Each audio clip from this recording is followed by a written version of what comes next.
Let's be real. There's a fine line when it comes to being persistent and being downright annoying when it comes to networking in business.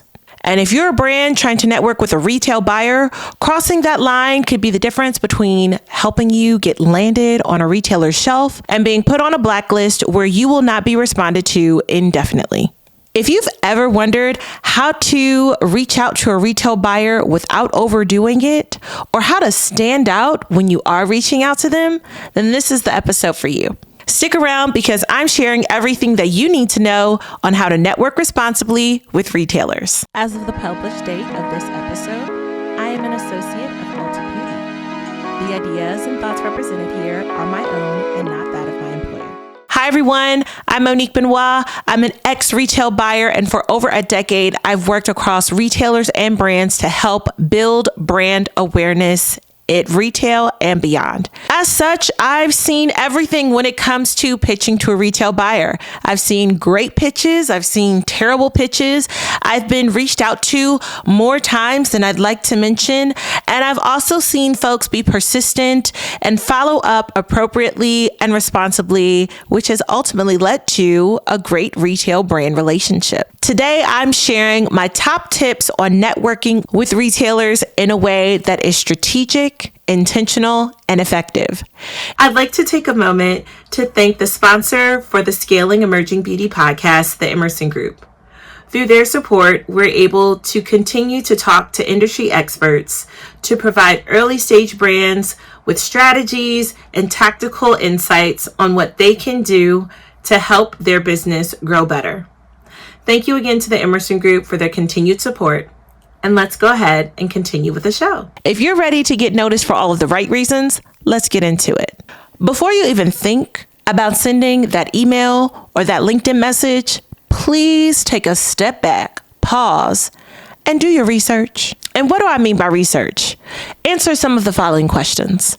Does this retailer carry products in the category that you're offering products in? Does the retailer carry products with the price points that your products are offering or currently offered at? Buyers themselves are often very elusive just because of the sheer number of inbound messages that they receive on a regular basis. So if you are able to nail down an email contact for a retail buyer, you want to make sure that you do your homework and that you are reaching out to the right retail buyer and for the right category so that you have the opportunity to even be considered for a conversation. In addition to doing your research, it feels like this doesn't need to be mentioned, but because I've been on the other side and I've seen submissions from brands, I know that it does need to be mentioned. Make sure that you get your house in order before you reach out to a retail buyer. What do I mean when I say that? Is the branding on your website aligned with the branding that you have on your current packaging? If the last time you posted something on your Instagram or your TikTok account was 2 years ago, why are you reaching out to me? That might sound harsh, but the first thing that most retail buyers do when they receive inbound from a brand is they check to see how they're showing up online for the consumer. The reason why they're doing that is because they want to see what credibility you have as a brand owner. Are you showing up in a way where you're continuously engaging in community? Is your brand image aligned across the various channels where you're showing up? All of these things matter. They provide that extra stamp of approval that lets the retailer know that you might be ready for the big leagues. Another thing to mention, if a retail buyer goes to your website and they click on a link that's broken, it impacts your credibility. So just go ahead and triple check to make sure that your website and all of your social handles are up to date and that you're showing up in the best way possible. Now, this doesn't mean that you need to have a state-of-the-art website. This doesn't mean that you even need to have tens of thousands of followers on Instagram. What we're looking to see when we check these things is consistency across the ways that you show up for your target consumer. The next thing I'll mention about retail outreach is to personalize your outreach. I've talked about the 5 things that you should do before you reach out to a retail buyer. So some of this is overlapped, like do your research. But when I say personalize your outreach, this is linked a little bit to doing your research again. Every retailer has different language in how they refer to their employees or how they refer to the customers that shop in their stores. Understand this and tailor those documents that you're sending to the retailer or your email message to show that you get it. I've often said that having a retailer brand relationship is similar to being in a relationship. No one wants to get called by someone else's name when you're dating them, right?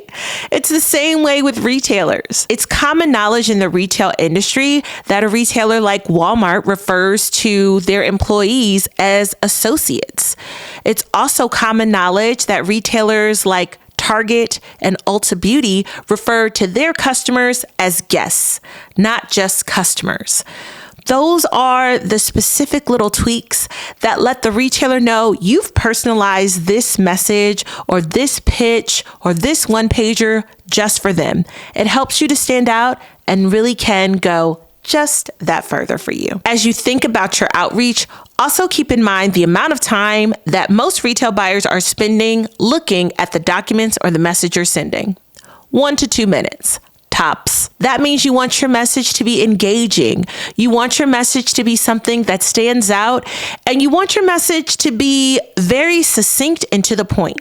If you're sending a deck, it needs to be able to stand on its own 2 legs without you being there to voice over things. If you're sending a one-pager, you want to highlight the heavy hitters, the things that are going to pique that buyer's interest so that they want to know more. Right now, why don't you go ahead and review your pitch deck? How many pages is it? I honestly can say if it's more than 15, it's probably too long, and that's probably pushing it.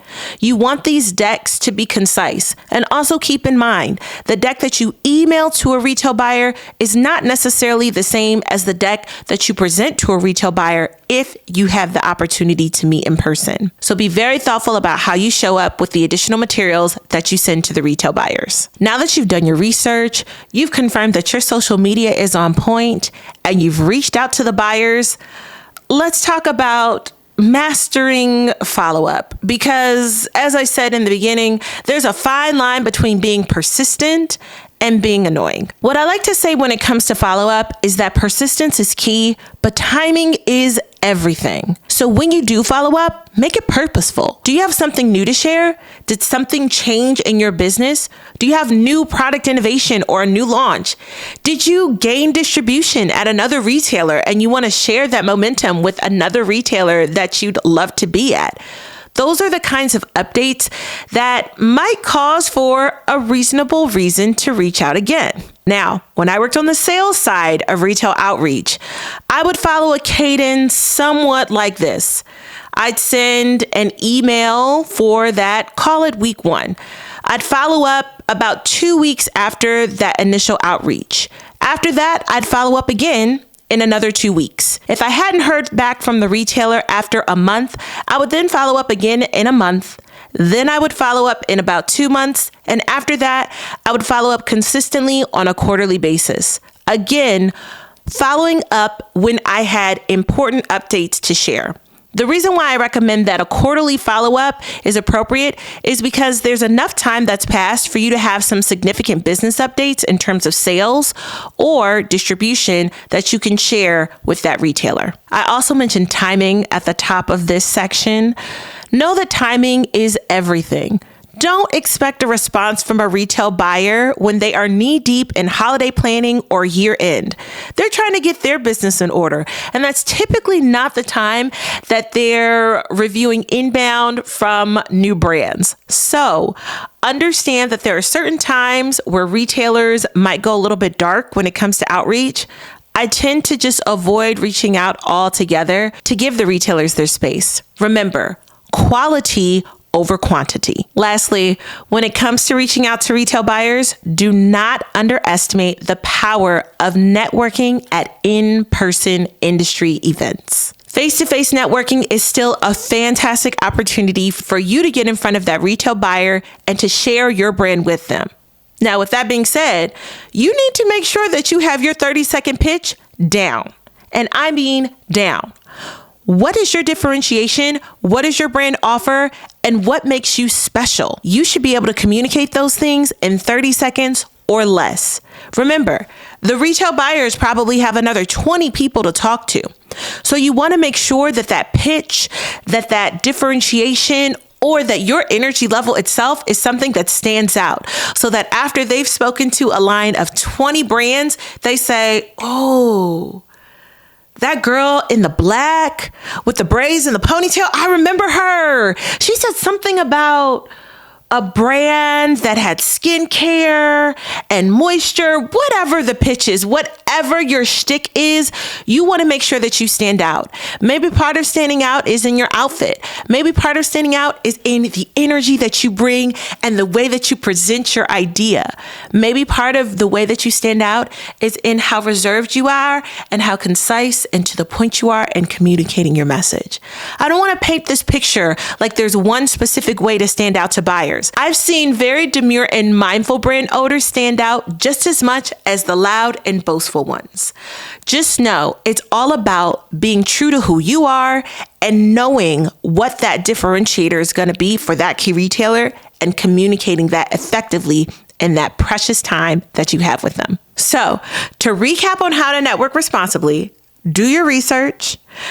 Make sure your house is in order. That digital card needs to be on point, okay? It needs to look good. Personalize your outreach to validate and show them that you've done your research. Follow up with purpose, quality over quantity. You want to be persistent, but you do not want to be annoying here.